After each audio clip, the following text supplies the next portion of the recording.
وَلَقَدْ البتہ تحقیق انزلنا اتاری ہم نے علیہ کا تیری طرف آیات نشانیاں بینات ظاہر وما اور نہیں یکفرو کفر کرتے بیہا ساتھ اس کے اللہ مگر فاسقون بدکار اور پیغمبر اے پیغمبر صلی اللہ علیہ وسلم یقین جانے کہ جو آپ پر نشانیاں ظاہر کی گئی ہیں نازل کی گئی ہیں اور بدکاروں کے سوا ان کا کوئی انکار نہیں کر سکتا وَلَقَدْ أَنزَلْنَا إِلَيْكَ آیَاتٍ بَيِّنَاتٍ اور البتہ تحقیق ہم نے نازل کی تیری طرف واضح نشانیاں ظاہر نشانیاں وما یکفر بہا الا الفاسقون اور کافروں کے علاوہ بدکار کے علاوہ کوئی بھی اس کا کفر نہیں کر سکتا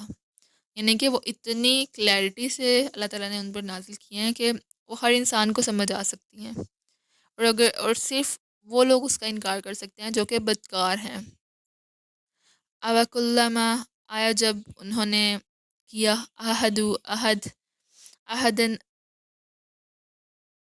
اوَکُلَّمَا عَہَدُوا اور آیا جب انہوں نے عہد کیا عہد نبذہ پھینک دیتا ہے فریقن ان میں سے ایک فرقہ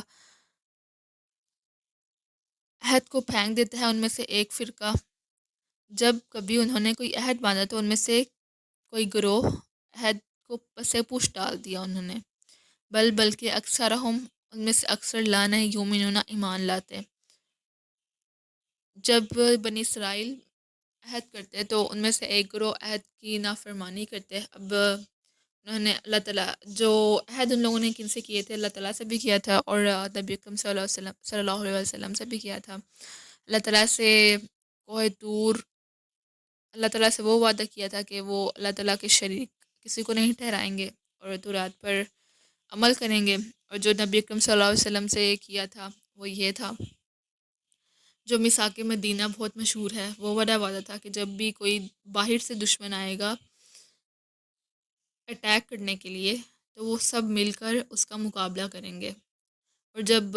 جنگیں ہوئیں تو ان لوگوں نے کیسے پیٹھ دکھائی پس پوچھ ڈال دیا وہ سب کے سامنے ہیں اور مسلمانوں کو پتہ ہی ہے جنگ بدر کا حال بھی اور دوسری جنگوں کا بھی ولما اور جب آیا جاہم ان کے پاس ولما اور جب آیا جاہم آیا ان کے پاس رسول پیغمبر من عند اللہ نزدیک اللہ تعالیٰ کے مصدق لما تصدیق کرنے والا ہے ماہم پاس ان کے نبذ فریق پھینک دیا ان میں سے ایک فریق نے من الذین ان لوگوں میں سے اوتو دیے گئے کتاب اللہ تعالیٰ کی وراء ظہورہم پس پشت ڈالنا یا پیچھے پیٹھو اپنی کے کأنہم گویا کہ وہ لا نہیں یعلمون جانتے ہیں اور جب ان کے پاس اللہ کی طرف سے رسول آیا جو ان کتابوں کی جو اس سے پہلے ہیں تصدیق کرتا ہے تو ان میں سے جنہیں کتاب دی گئی تھی ایک گروہ نے اللہ تعالیٰ کی کتاب اس طرح پس پوچھ ڈال دی گویا کہ وہ جانتے ہی نہیں ہیں اس سے یہ ہے کہ جو بنی اسرائیل کو کتاب دی گئی اور ان کے پاس جب رسول اللہ آیا جو ان کی تصدیق کرنے والے تھے ان کتابوں کی تو انہوں نے اس کتاب کو پس پوچھ ڈال دیا اور ایسے ظاہر کیا کہ ہم کچھ جانتے ہی نہیں ہیں اب نبی اکرم صلی اللہ علیہ وسلم کے پاس جو علم آیا تھا انہوں نے اس علم کی تصدیق کی تھی کوئی بھی عالم اس وقت عالم نہیں ہوتا جب تک وہ اپنے علم کی تصدیق نہیں کرتا ہے تو نبی اکرم صلی اللہ علیہ وسلم نے اپنے اوپر نازل کردہ کتاب کی تصدیق کی تھی اور وہ تصدیق کرنے والے تھے سب کتابوں کی جو اس سے پہلے بھی نازل کی گئی اور پھر تصدیق ہونے کے بعد قرآن پاک نازل ہو گئی اور قرآن پاک نے تصدیق کر دی اس سے پچھلے کتابوں کی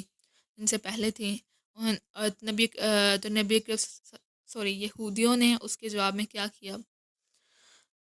یہودیوں نے آیات کا انکار کیا اور آیاتوں کو نہ مانا رسول اکرم صلی اللہ علیہ وسلم پر ایمان نہ لائے اور شیطانوں سے جادو سیکھ لیا انہوں نے اس کا ایک واقعہ ہے اس سے آگے ہم پڑھیں گے سارا وہ ڈیٹیل سے تھوڑا سا مختصر سے میں بیان کر دیتی ہوں انہوں نے شیطانوں سے جادو سیکھا اور آپ صلی اللہ علیہ وسلم پر جادو کیا جس کی اطلاع جب آپ صلی اللہ علیہ وسلم نے یعنی کہ جب ان کو ملی تو انہوں نے معزتین نازل ہوئی ان پر یعنی کہ جب اللہ تعالیٰ سے انہوں نے ذکر کیا ہے یعنی کہ جب انہوں نے اپنی اپنی بیماری کا، اپنے افلکشن کا، کہ جادو ہو گیا ہے، اس وقت جب اللہ تعالیٰ سے مدد طلب کی تو اللہ تعالیٰ نے ان پر معزتین کو نازل کیا۔ معزتین سے مراد 3 کل ہیں، اور پھر اللہ تعالیٰ نے اس کا اثر زائل کیا اور آپ صلی اللہ علیہ وسلم شفا یاب ہو گئے۔ آج کے لیسن اتنا ہی کافی ہے۔ السلام علیکم و رحمۃ اللہ وبرکاتہ۔